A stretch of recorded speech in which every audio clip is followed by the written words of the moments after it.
In August 1824, the Salon des Beaux-Arts, the most important exhibition in the French artistic calendar, opened at the Louvre in Paris. That year, one painting in particular was causing a sensation.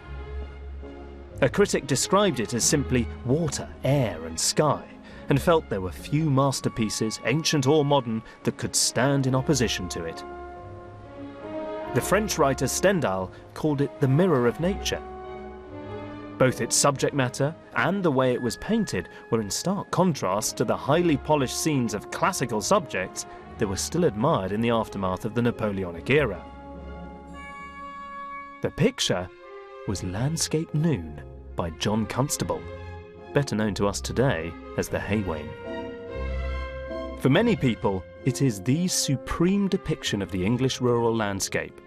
So why did it appeal so profoundly to the French? Upon seeing the painting, the young romantic artist Eugène Delacroix supposedly feverishly retouched sections of this picture in the hours before the salon opened because he was so energized and so excited by the techniques he'd seen. Delacroix acknowledged his debt to what he called the vigorous and unexpected landscapes of this remarkable English painter. He described the first Constable sketch he saw as an amazing and incredible thing. The French were utterly beguiled by the Haywain, so much so that it won a gold medal and was generally considered a revolutionary picture. And of course the French, well, they knew a thing or two about revolutions. Unfortunately, the admiration was not mutual. John Constable, the irascible and curmudgeonly painter of the sweetest visions of rural England, had rebelled against his father, his tutors, the art establishment, and the traditional understanding of art history that regarded his landscapes with derision. He rejected the praise of the French critics just as emphatically.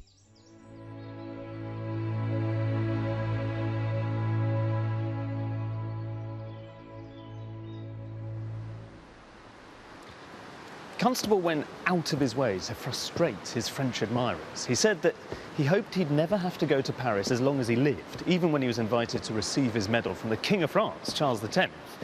And his attitude seems all the more contrary when you consider that back across the Channel, in his own country, he struggled as an artist, both critically and financially, and no one much cared for his work.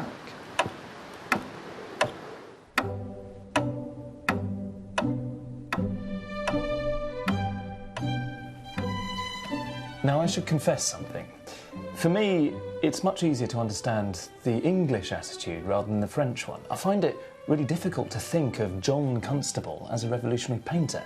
He's somehow so safe and comfortable and cosy and nostalgic and so English. I'm so familiar with this picture that I just can't really get excited about it. It seems to say, no sex please, we're British. But maybe I'm guilty of artistic snobbery. After all, it isn't Constable's fault that he's so popular with people who sell tea towels and jigsaws. Constable was a revolutionary figure, but he thought of himself really as a truth-teller, as a painter who painted the rural world of England as it really was. 19th century landscape painting is the place for revolution, and Constable certainly was a cornerstone of the landscape revolution. We've fallen in love with Constable because he presents something of an ideal of what it is to be English, something that we think that we know. But he was saying something at the time which was new and breaking new ground. It was only really in the time of the Impressionists that Constable was acknowledged as one of the founders of modern art. I'm not convinced. I think of Constable as someone quite conservative, both in his life and in his art. There's no question that he's embedded deep within the English psyche, but is he also a revolutionary painter?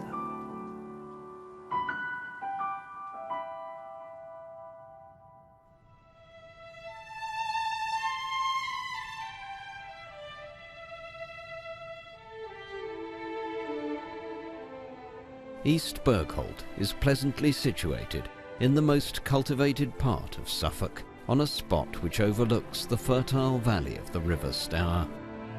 The beauty of the surrounding scenery, its gentle declivities, its luxuriant meadow flats sprinkled with flocks and herds, its woods and rivers with numerous scattered villages and churches, farms and picturesque cottages. All impart to this particular spot an amenity and elegance hardly anywhere else to be found. That's Constable's own description of the scenes of his boyhood, which he was fond of saying made him a painter. This is the classic biography of Constable, and it's written by his friend Charles Robert Leslie, who was a painter. And its strength is that it draws very heavily upon Constable's own correspondence. You get a really intimate sense of Constable the man. But at the same time, because it was written by a friend, it goes quite easily on Constable. Still, for all of that, it's not a bad place to begin.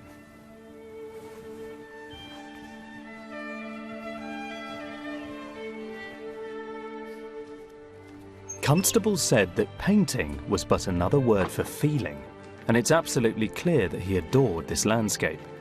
It would remain the most significant source of his subject matter throughout his life, whether he was here to paint it or not. He understood this landscape. One of his brothers said that, "I know when John paints a windmill, the sails will go round." So he felt that because he knew the landscape and what was going on intimately well, he could paint it with a special authority. The fact that this part of the world is known as Constable country is something that Constable himself encouraged during his own lifetime. He once wrote proudly to a friend that when travelling home to Suffolk by coach, he remarked upon the general beauty of the scene to a fellow passenger. "Yes, sir, this is Constable's country," the gentleman said, at which point Constable immediately added, "I then told him who I was, lest he should spoil it." But in one sense, this was already Constable country when he walked it as a young boy, because his father owned great swathes of the surrounding farmland.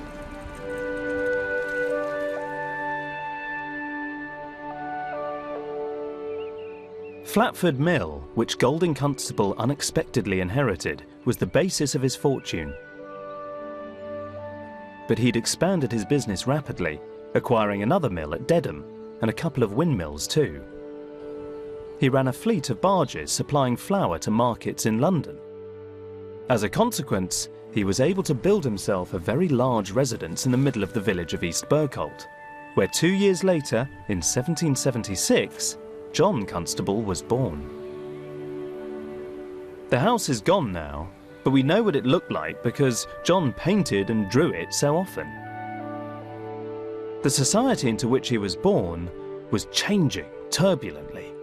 Revolution was in the air.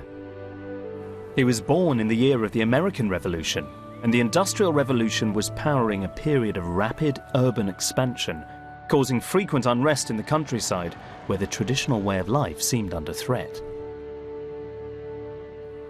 When he was 13 in 1789, the French Revolution took place. By the time of his 17th birthday, we were at war with France. The background static of revolution was also reflected in the painting of the period. Heroic depictions of historical scenes and powerful images of new industrial processes were all the rage. But none of this seemed to interest the young John Constable. What he loved, he said, were willows, old rotten planks, slimy posts, and brickwork. "I should paint my own places best," he wrote, and for the first part of his career, he painted little else. But if the places of his boyhood made him a painter, it seems they also made him a Tory.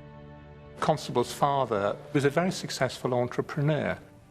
Locally, they'd have been regarded as gentlemen. He was very much a member of the ruling class of the rural world. So by our standards, he would certainly have been a traditional Tory. But though Constable shared his father's political views, he was no entrepreneur and wasn't interested in learning the family trade. Instead, for no easily discernible reason, he decided that he wanted to become a painter. Paradoxically, in order to achieve this goal, he faced the prospect of leaving the very source of his inspiration to go and study in London. The trigger for that change was an introduction into the home of a local baronet called Sir George Beaumont. And there, for the first time, Constable encountered some serious works of art. And this was one of them. Hagar and the Angel, by the French landscape painter Claude Lorraine, now hanging in the National Gallery. Sir George had a very impressive collection of old master paintings, but this picture here was his favourite, so much so that he had a special case constructed so that he could transport it in his coach wherever he went. It was the first great old master that Constable saw one-to-one and was actually able to handle. And it was a painting that was a fixed point of reference for him throughout his working life. Landscape was not regarded as a serious subject for a painter at the time. It had to be smuggled into a picture like this, almost in disguise.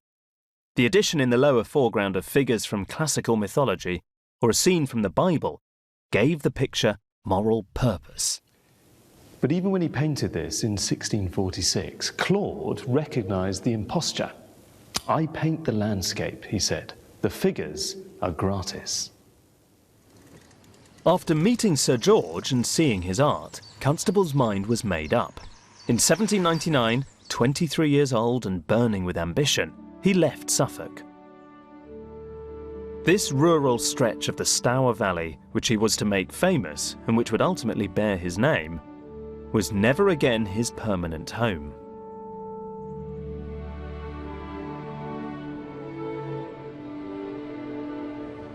On the 4th of March, he wrote in a letter, "I am this morning admitted a student at the Royal Academy."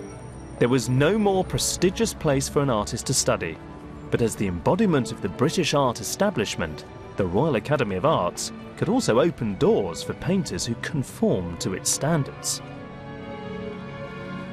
As a 23-year-old when he enrolled, Constable was a very mature student, and it's here that he crosses paths for the first time with his nemesis, his almost exact contemporary, Joseph Mallord William Turner.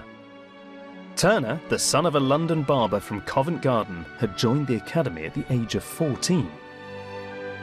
And in the same year that Constable arrived as a student, was already an associate member. But Constable's late enrolment at the academy wasn't the greatest obstacle to his career.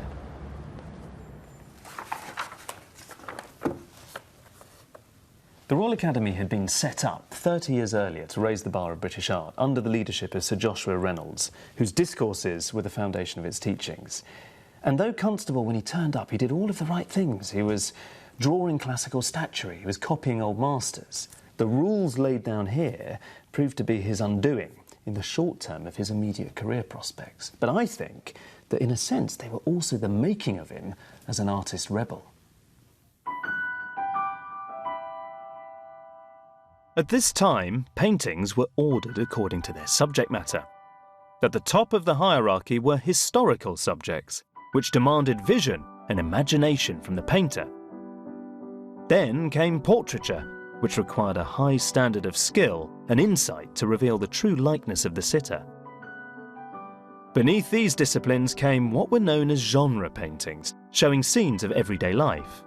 And descending right down to the very bottom of the pile came pictures in which there was no human involvement, still life and landscape. But from the very start, Constable didn't seem inclined to play along with these rules. Of course, Constable wasn't the first painter of landscapes to feel quite resentful about this state of affairs, but if there was one thing about him that I can see was clearly revolutionary, it's that he managed to break free from this artistic straitjacket. The thing is, to get to that point, he was setting off on a very rocky road indeed. The year he left the Royal Academy, there are estimated to have been 2,500 professional painters working in London. He'd chosen to work in the very lowest genre of art, and to add to his challenge, he refused to adapt his style to suit prevailing tastes. The landscapes of old master painters that were cherished at the time were usually discoloured by varnish that had gone brown with age. This colour was much admired by connoisseurs. The sheer naturalistic clarity of Constable's paintings seemed shockingly garish. There's an amusing anecdote in Leslie, and it gives us an insight into the relationship between Sir George and Constable, because Sir George liked to pontificate about art to Constable. And there was one occasion where he recommended that the prevailing tone of everything should be the colour of an old Cremona fiddle.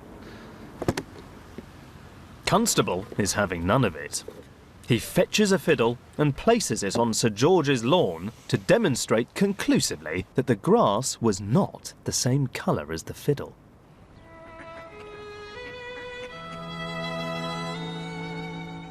The concept of honesty in his paintings became something of an obsession for Constable. At a time when everyone else, even Turner, was doing what they felt the Academy demanded, his vibrant colour palette represented a very rebellious stance. In 1802, as Constable left the Academy, Turner was elevated to full membership and became a Royal Academician, something that must have seemed almost unattainable to Constable. Disillusioned by the work shown at the summer exhibition, he tried to formulate a plan to put his own ideas into practice. And in a passionate letter to an old friend in East Bergholt, he set out the Constablist Manifesto. He knows what he has to do now. He spent 3 years at the Royal Academy. He's had a look around the Royal Academy show, and he's analysed what he thinks is wrong with the London art world, which is what he calls mannerism. It's running after pictures. It's making paintings that look like paintings that already exist. And the correction for that, he says, as for everything else that's wrong with painting, is to go back to nature, and that's what he intends to do now.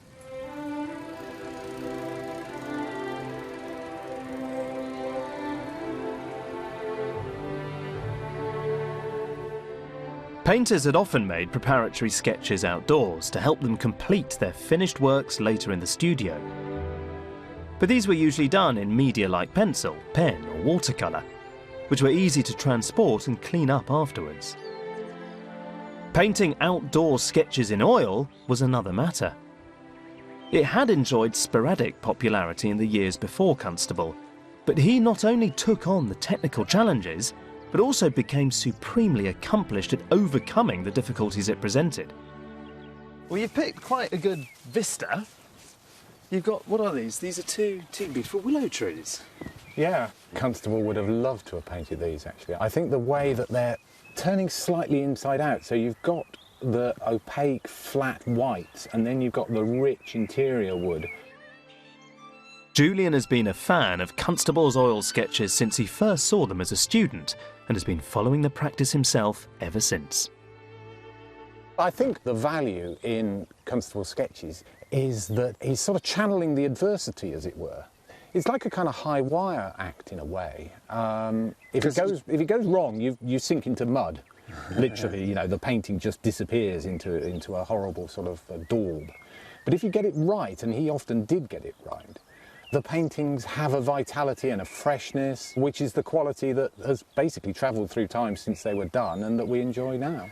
Oil painting is quite technical and it's messy. The big challenge is honing the kit right down so that it's actually portable. I mean, you've got your everyday value chopped tomatoes can. I don't think John Constable had one of those, but would he have had a box like this? Some equivalent. He certainly would have painted on the lid of his painting box, which is a very efficient way of combining easel and paint box.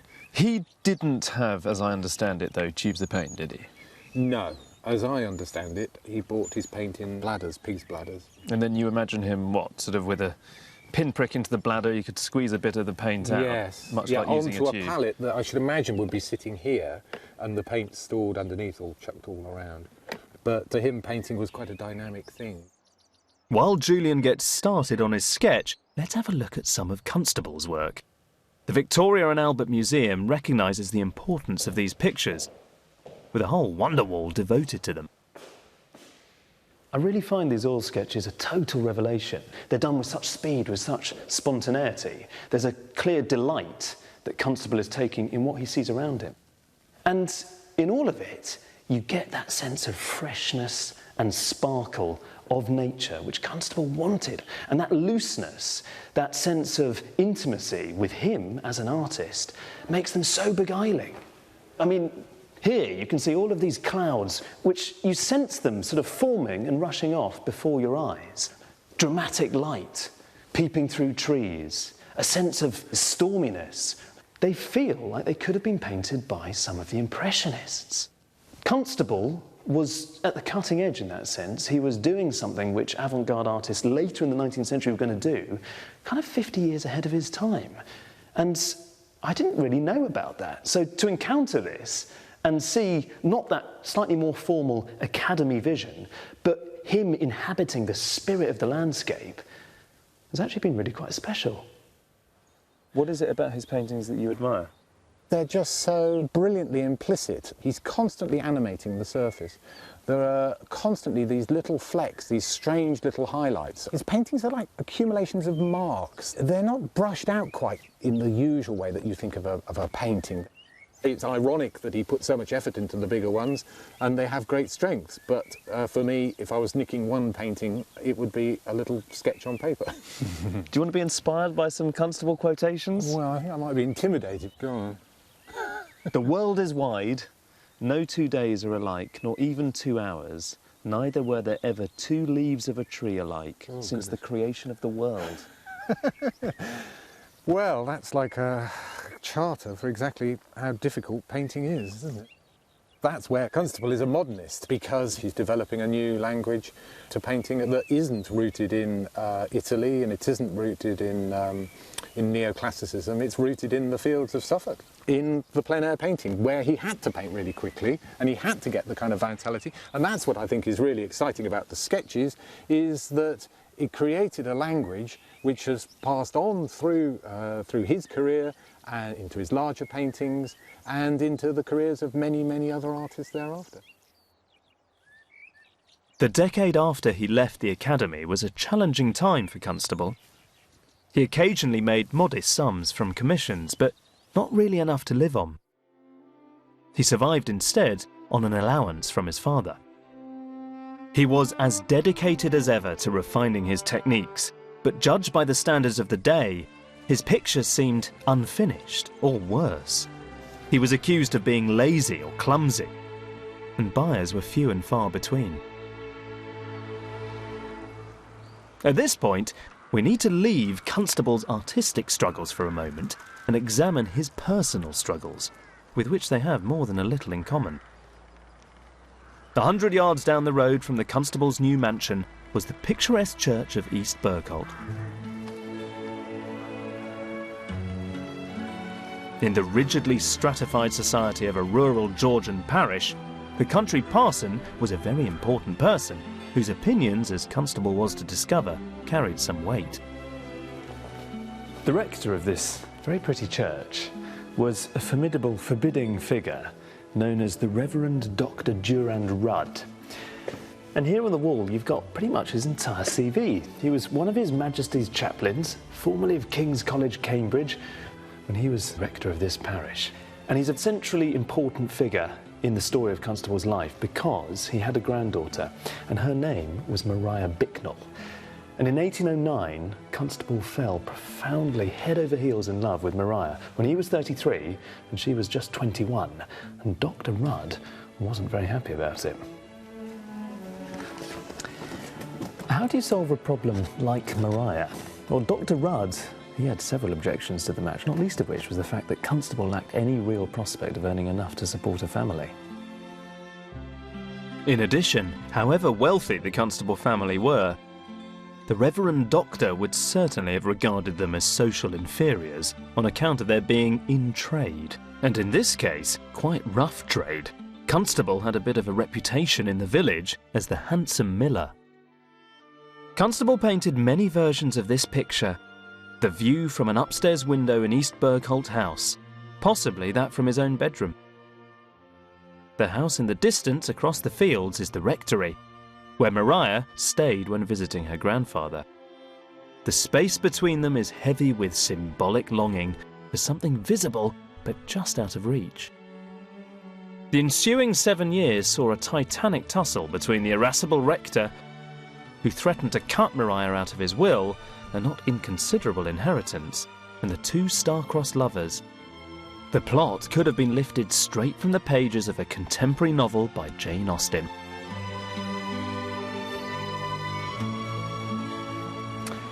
But fear not, gentle viewer, she married him. In 1816 to be exact, and still against the wishes of her family. In the single-minded John Constable, the redoubtable Dr. Rudd had found his match. Constable's great friend, the Reverend John Fisher, officiated at the ceremony.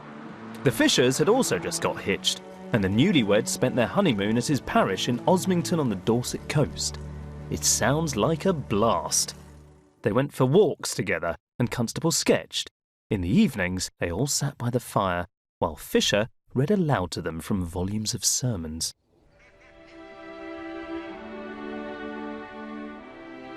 But when the honeymoon was over, his prospects were bleak. His father died that same year, and Constable inherited a share of the profits in the family business, which was now run by his younger brother, but the returns were meagre. As a direct consequence of the victory at Waterloo the previous year, the markets of Europe were suddenly opened and the price of wheat tumbled. Rural areas were hit extremely hard. He was 40 years old, and his ceaseless campaigning for recognition at the Academy had got him nowhere. He needed to find some way to attract attention in the crowded rooms of the summer exhibition. And in 1818, he made a surprising breakthrough. His idea was so simple, it was almost absurd, but like many simple ideas, it proved to be very effective.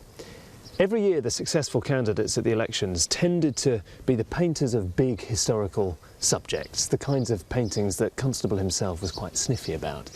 And because they were truly complicated pictures, they tended to be really big. Some of them could be enormous. By contrast, Constable's paintings were much smaller. There wasn't that much dramatic about them, but of course that was part of their appeal. In 1819, he dramatically increased the size of his canvas and exhibited the White Horse, an everyday scene of a barge horse being ferried across the river here. The canvas was 6 feet wide, and on this scale, Constable's fresh paint, his bright colours, they really leapt out at the viewer.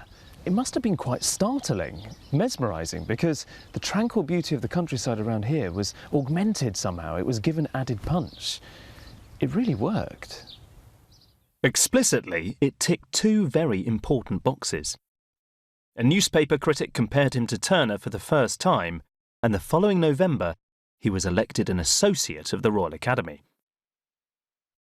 The gestation of the White Horse wasn't without its problems, because around about this time, Dr. Rudd was so furious with his grandson-in-law that Constable actually felt he couldn't visit East Bergholt. And that meant that he wasn't able to paint the picture on location, which had now become his usual working method. So he had to kind of knock it up using sketches back in London. And in order to test his composition, as well as examine the way that light and shade fell across the canvas, he created a full-size preliminary sketch. And that was revolutionary. The full-size sketch is something that's pretty much unique to Constable. No other painter is doing this, and one of the qualities that he's really interested in is that looser, more sketchy brushwork that he's developed in his oil sketching out in the countryside. And how do you get that freshness into a carefully designed and consciously planned 6-foot painting? And one of the ways he uses the 6-foot studies is to be able to experiment with how you might paint a tree more loosely and incorporate that into the finished painting. In the years that followed, Constable built upon the experience that he'd gained from the White Horse. And within just a couple of 100 yards of towpath along this bend in the river, he created a series of 6-footers that are now considered his principal achievement. And the greatest of them all, he called Landscape Noon.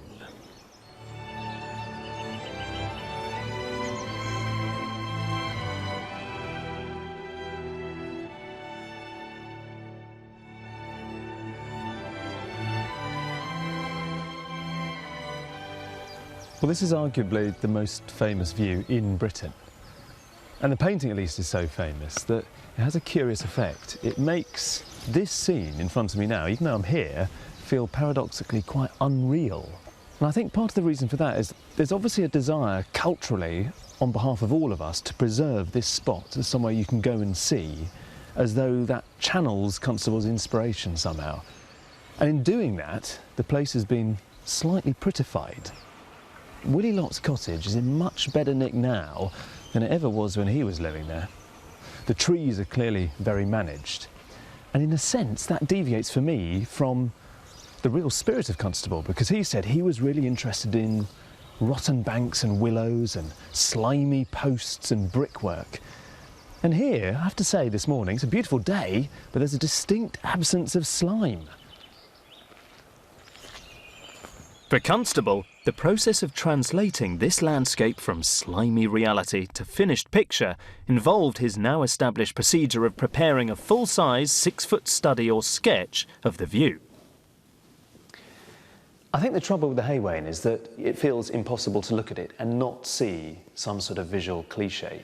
One answer is to come and look at this, because what he's doing is he's taken everything that he'd honed and learnt and experimented with when he was making much smaller oil sketches, but here it's really writ large. I mean, this is colossal. And it feels so strikingly modern. There are bits over here that just look like modern, almost abstract art. He's delighting in the simple act of putting paint on canvas. So down here, he's painted this dog very rapidly, with great economy, just a few strokes, including this delightful white splodge of paint on his back. I just find that delicious. It's good enough to eat that. This is what he's doing in his own private studio, and then in the finished picture, he's creating something suitable for the Academy.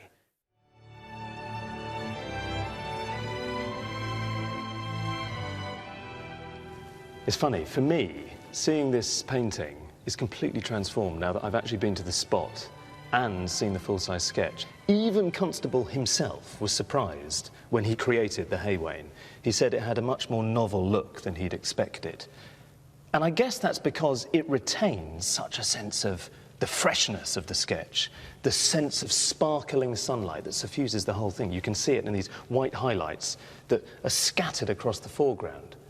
Seeing the tweaks that Constable's made along the way has made me realise that this isn't a sort of painting equivalent of a photograph. We know that this is a piece of artifice because there's a great story about the fact that Constable's father's bargeman, when he saw the picture, he objected to the way that Constable had painted the horses because he said that the horses in reality would never have had those trappings. This is a landscape remembered from childhood by a 45-year-old man. It was already a nostalgic vision of a vanishing way of life when it was painted. Constable's world is a pre-industrial paradise. Everything is done by hand. The ploughing, the harvesting, the opening and closing of the lock gates. Powered machinery is nowhere to be seen. But this was a world that was already falling apart. The price of grain was tumbling, pushing the advance of rural mechanisation. And farm labourers were moving to the cities to work in the mills and factories. The prison population in Norwich had doubled in the previous 5 years. Since the end of the Napoleonic Wars, 250,000 ex-soldiers had flooded the countryside, and as a result, labour's wages were dramatically reduced. So there was a real sense of unease and trouble across England, but you'd never know it looking at the Haywain. There's something else about the picture that's entirely new. The sky is real.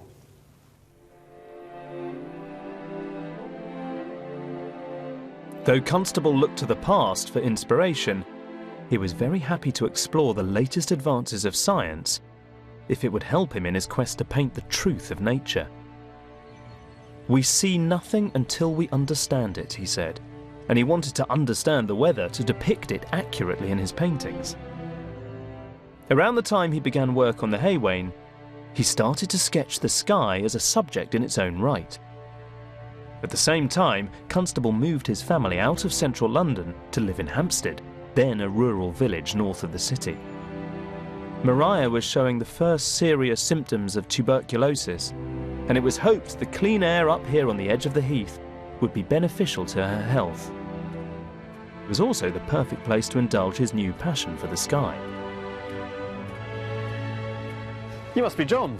That's right. Hello, Nice to meet you, Alastair. Yeah, great to meet you too. Good. Right, well I can see this must be the spot because there's the plug.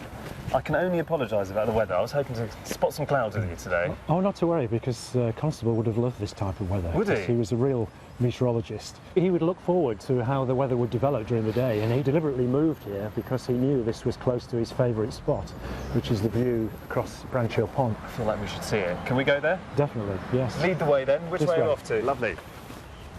I'm a professor of meteorology, so I suppose I've looked at the skies all my life.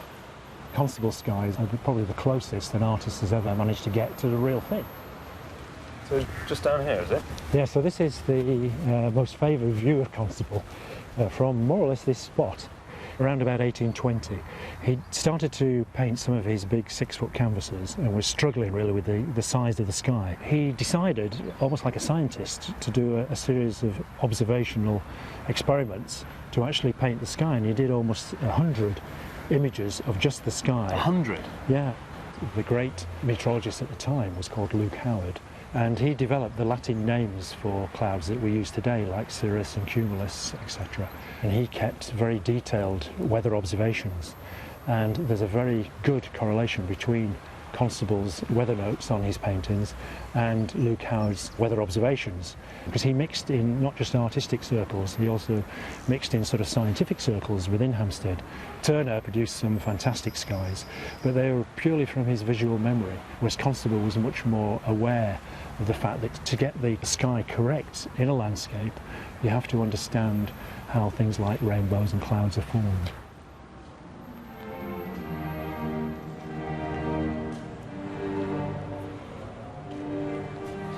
When the summer exhibition of 1821 came to a close, the Haywain returned to Constable's painting studio unsold. And in that autumn, in the next round of Royal Academy elections, he was unsuccessful again. So the 6-footers, they had won him some recognition, they'd got him an associateship. But now, he needed another big idea. His friend, now Archdeacon John Fisher, made the shocking suggestion that Constable might paint something other than the Stour Valley. One cannot survive on a diet solely of mutton, says Fisher. People are tired of mutton on top, mutton at bottom, mutton at the side dishes, though of the best flavour.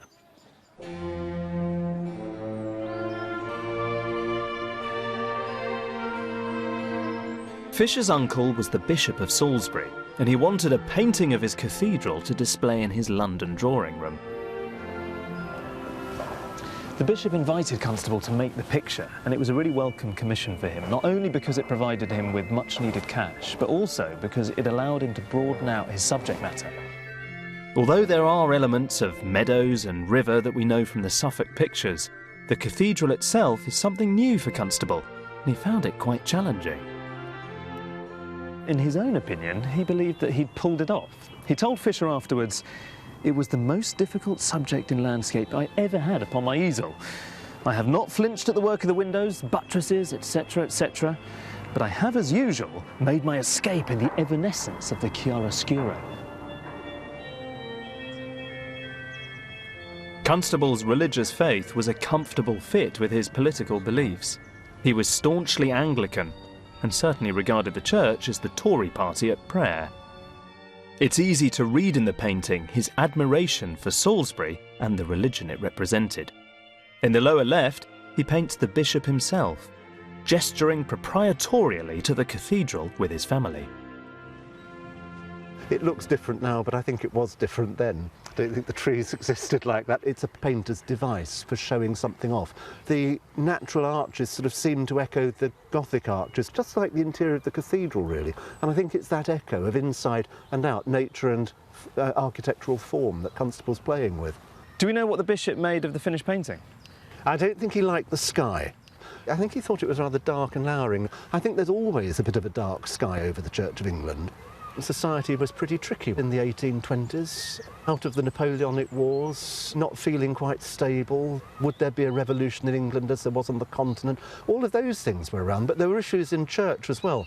Catholic emancipation, and indeed the style in which clergy lived in smart cloisters like Salisbury. And we're not far off Trollope and the Barchester Chronicles, and the sense of how this isn't sustainable as a pattern of living. Constable, who was very fond of staying in the cathedral close, was extremely scornful of these modish ideas. So it's no wonder he felt that a gloomy sky was appropriate. The really wonderful thing about having the Bishop of Salisbury as your patron is that because he was a prince of the church, the picture would hang in his opulent London residence, where it'd be seen and possibly even admired by all sorts of important, influential people. And yet Constable, despite this gilt-edged opportunity, he didn't hand over the finished picture for 3 years, and only then he did it grudgingly. Still, by the time that it was completed, he'd found a really new subject to paint.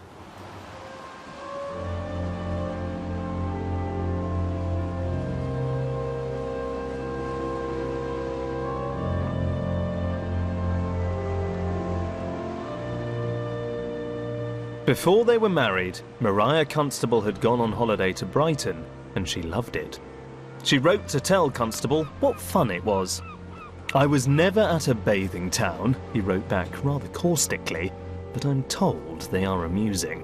By now, Maria was in very poor health, and not as amused by the town as she might once have been. But the family's increasingly urgent pursuit of fresh air saw them relocate here in 1824. I think it's a measure of just how much Constable loved Maria, or his darling little fish as he called her, that he even contemplated coming to Brighton. At the time, the town was at its peak of popularity. The King, George IV, he was in residence at the Royal Pavilion. But Constable didn't care for that at all. This is his superb, I think, description from the first summer that he was in Brighton, and it's in a letter to his friend John Fisher. He says, "Brighton is the receptacle of the fashion and offscouring of London. The magnificence of the sea is drowned in the din and tumult of stagecoaches, gigs, flies, etc., and the beach is only Piccadilly by the seaside. Ladies dressed and undressed, gentlemen in morning gowns and slippers, or without them or anything else, about knee-deep in the breakers, footmen, children, nursery maids, dogs, boys, fishermen, all mixed together in endless and indecent confusion." It's a great passage. It's sort of proto-Dickensian. It's almost like Constable, despite himself, was energised by the place. Fisher replied that this passage was worthy of publication in John Bull magazine, a trenchantly Tory satirical rag that they both subscribed to. "Brighton is an odious place," he agreed. Not surprisingly, the house Constable found for the family was far away from the busy haunts of the off-scourings on Marine Parade. Number 9 Mrs. Sober's Gardens was then on the western edge of town, and across the road was Mrs. Sober's vegetable patch, and beyond, the open fields. In a strange twist of fate, the room in which Constable painted is now once more a studio. This is the space that he used as a painting room. He shared it with the cook, and his wife redecorated it for him. We've got that in his letters.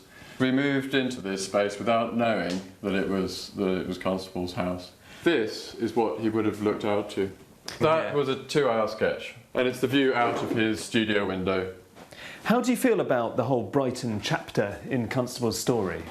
The way that he's painting is much freer, much more adventurous. Brighton just opens him up. And he's on an absolute high. He's painting like a demon. He's absolutely on fire, sort of producing a painting every 2 hours. There's 150 paintings that went on in this house over 4 years. And I often wake up each morning thinking, how on earth did he manage to produce so much work? It's insane. In May 1824, at the same time as the constables were unpacking their bags at 9 Mrs. Sober's Gardens, the Haywain was being unpacked by its new owner. After much haggling, and with the addition of other minor pieces to gild the deal, Constable had received £250 for the painting. The man who worked so hard negotiating to secure his purchases had a very English name. He was called John Arrowsmith, but in reality he was a Frenchman. Oh dear.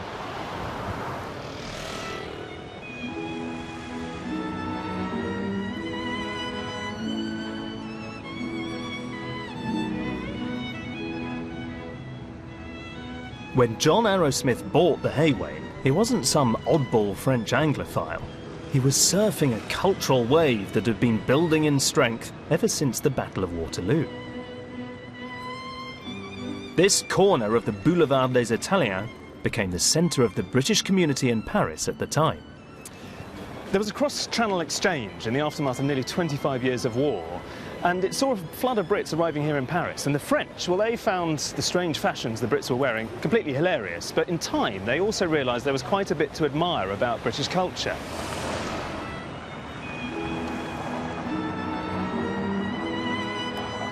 The works of Sir Walter Scott and Lord Byron were widely read and admired. The theatres were full of Shakespeare and other British plays, and most surprisingly, British art became popular. That year, the salon here at the Louvre was known as the British Salon. They seem to think we can paint a little, William Etty wrote rather dryly to Thomas Lawrence, who was the president then of the Royal Academy. But the general popularity of British art is only a small part of the admiration of French painters for Constable's work. And he explains what the French painters liked about his own paintings. He said, they're struck with their vivacity and freshness, things unknown to their own pictures. The truth is they study pictures only. They know as little of nature as a hackney coach horse does of a pasture. The supremely polished and finished pictures of artists from the Napoleonic era, like Jacques-Louis David and Jean-Auguste Dominique Ingres, were still popular in Paris. The Haywain seemed like the freshest breath of meadow-scented air blowing across the channel.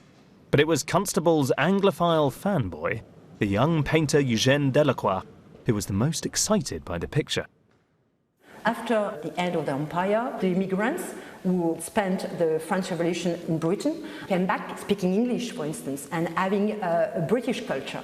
Did that become fashionable suddenly? Yes, of course, it was very fashionable. Even the word fashionable became, part of the French language. So it was all the way of acting, the way of behaving, the way of being dressed also came from England at that period of time. To exhibit British paintings was a very new thing. And did they cause a sensation? Yes, major sensation. Especially with the Constable paintings, it was a kind of a revolution. All generations say it's not painting because you have not to see the trace of the brush. And in Constable painting, of course, you see the traces of the brush. And it's the same in Delacroix's painting. So he was very much impressed, as all the Romantic generation. The French enthusiasm for Constable's pictures seems to me to be a genuinely unprejudiced response to the way he painted. They knew nothing of his background or his status at the Royal Academy. The Haywain won a gold medal, and Constable was deluged with orders from French dealers, including Arrowsmith, who confidently rented an apartment for Constable to use when he came to collect his prize. He wrote, "The trip from Brighton is so convenient, and the king himself awaits the opportunity to express his admiration. I will make every arrangement possible for your comfort. Will you come?" I'm afraid Mr. Constable is very busy presently. Back in Brighton, Constable seemed to find this adulation extremely irritating. He flatly refused to visit France, and his xenophobia increased with each letter from Paris that arrived addressed to Monsieur Constable, Payagiste. But even here, it seemed, there was no escape. His next-door neighbour was a successful French portrait painter called Jean-James Mascurier. Predictably, he loathed Mascurier, but did, however, meet many eminent men who came to have their portraits painted. Just the sort of people he liked, Enlightenment thinkers. Gideon Mantell, the fossil hunter, Horace Smith, the poet, and Michael Faraday, the scientist. It's a mark of his contradictory character to consider that in the same year that Constable was painting the Haywain, with its nostalgic vision of a world free of mechanization, he should also become friendly with Faraday, who was busy perfecting his electrical motor. Though he resents the time he has to spend painting his French commissions, flogging the dead horses as he called them, he compensated with long walks across the downs with his sketchbook. In one of the lectures that Constable delivered towards the end of his life, organised in fact by his friend from Brighton, Michael Faraday, he said painting is a science and should be pursued as an inquiry into the laws of nature. Why then may not a landscape be considered as a branch of natural philosophy, of which pictures are but experiments? I think Brighton was a significant turning point in Constable's career. He began to regard his own work as an experimental journey and embraced scientific progress.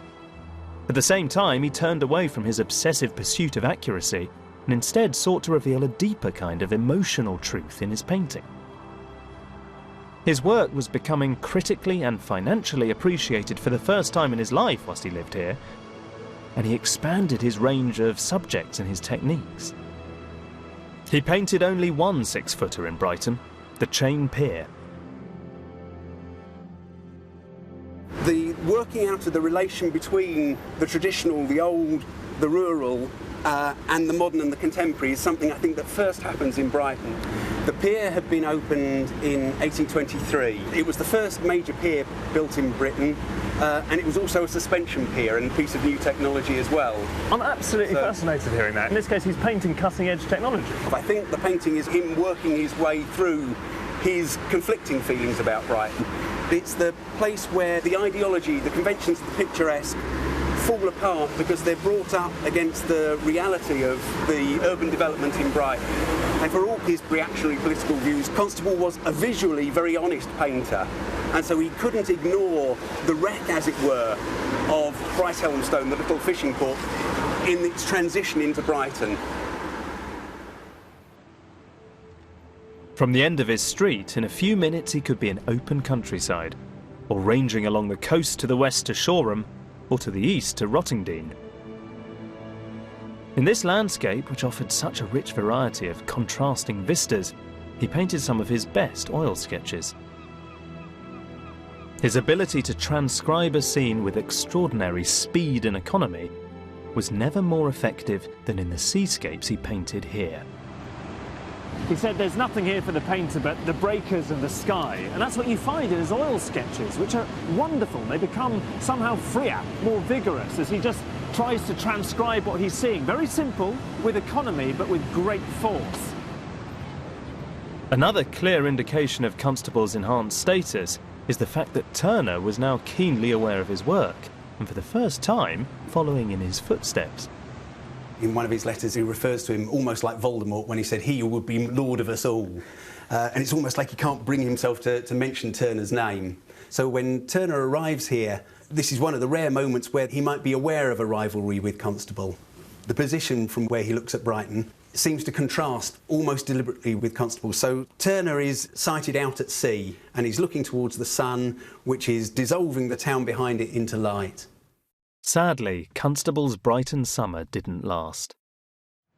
In January 1828, his 7th child was born, but less than a year later, Maria died of tuberculosis. The family returned to Hampstead. With bitter irony, a few weeks before she passed away, her father had also died, and despite all threats to the contrary, left her £20,000, a substantial fortune, but this was of little consolation now. In the elections to the Royal Academy the following autumn, to everyone's surprise, including his own, Constable was finally made a full member. Mr. Constable and Mr. Danby were then put on the ballot, and the numbers proving to be, for Mr. Constable, 14, Mr. Danby, 13. So in a sense, this was the culmination of his career ambitions. But it also came so late. And it's amazing to see here that the final results, he only won by a single vote. He was still dividing opinion, even this late on in his life. But coming so soon after Maria's death, this vindication of his work brought him little joy. The pictures he made in the last decade of his life are less well known, and to me they reveal another change in his work. It was now no longer necessary to please either clients or the Academy, and his expressive, loose handling of paint, which I love, becomes more prevalent. For lots of his early critics, Constable's late style was a big problem. But for me, pictures like this, they're intensely personal visions. You sense that by now Constable's not so much interested in simply painting a view from a particular spot. He wants to transcribe this kind of subjective psychodrama that's broiling about inside his own head. After all, painting is another word for feeling. Take the rainbow. Surely the rainbow has got to be symbolic, because a rainbow like that couldn't have existed with the light coming from the direction in which Constable had painted it. He would have known that. So it seems as though he's left his strict adherence to the truth of nature behind. That didn't matter though, because this is a picture about freedom. He's exploring, he's experimenting with technique, he's using the end of his brush, he's laying down these thick clumps of impasto, and he's vigorously using a palette knife, so much so that he said in this picture he'd cut his own throat. But did that mean he felt the picture was any less finished? Personally, I feel we need to get over any lingering prejudices about how finished his picture seemed then or even seemed today. Constable's late handling of paint has a really modern feel, and I think its influence is visible in 20th century artists like Lucian Freud or Frank Auerbach.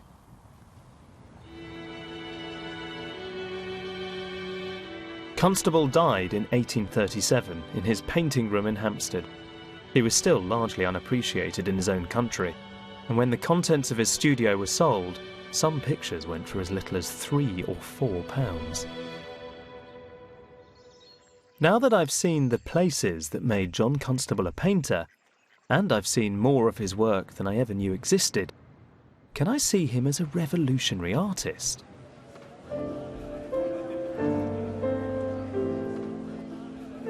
Well, there was one place where this was never in doubt, where his techniques were studied and admired, and where his legacy is clearly visible. In the progressive art of that great enemy, France.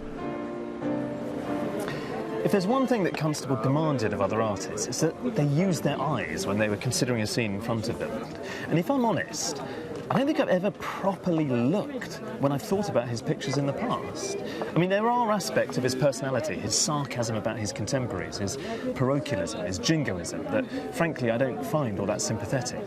But there was another side to Constable that was much more revolutionary, as I've discovered. I mean, he was upending the hierarchy of painting so that finally people would start to take landscape seriously as an art form. Decades before the Impressionists, he was painting out of doors. He was interested in recording fleeting and ephemeral impressions. And as time wore on, he became enamoured with laying down thick, almost abstract paint that just wouldn't look out of place in the 20th century. He put it really beautifully. He said, "It's the business of a painter not to contend with nature, but to make something out of nothing, in attempting which he must almost of necessity become poetical."